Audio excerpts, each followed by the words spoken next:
Hendrik van Dijk is een man van 45 jaar.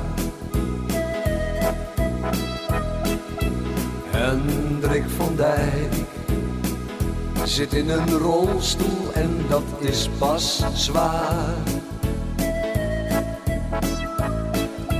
Hendrik van Dijk is al 30 jaar piraat.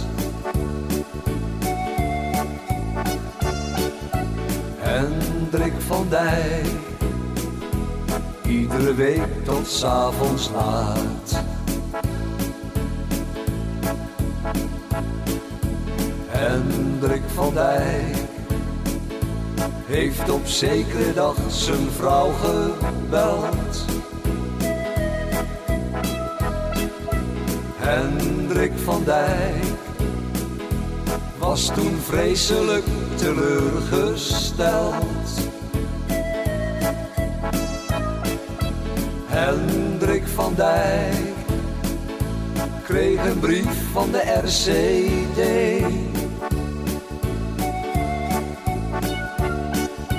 Hendrik van Dijk zit nu alleen voor de tv.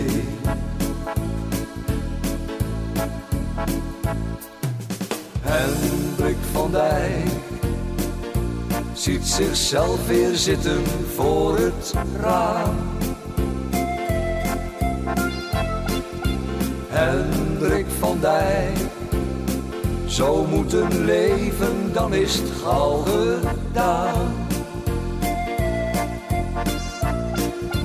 Hendrik van Dijk is toch echt geen slechte man.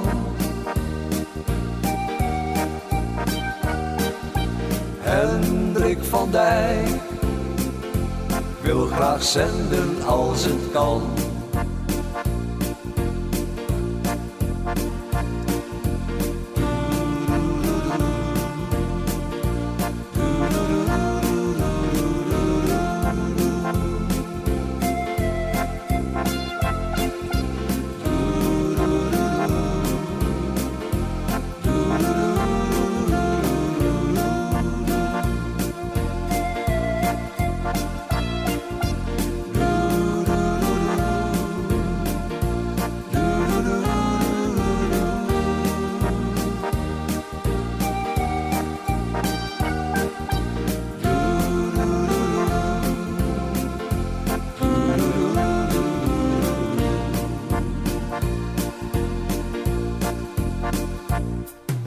Hendrik van Dijk wil graag klaverjassen in café.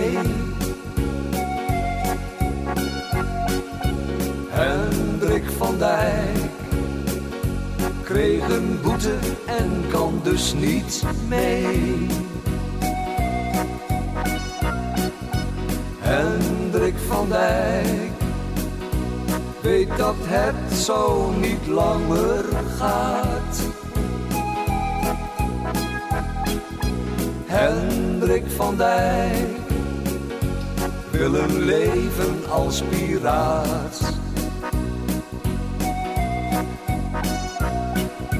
Hendrik van Dijk wil een leven als piraat. Hendrik van Dijk, hij wil een leven als piraat.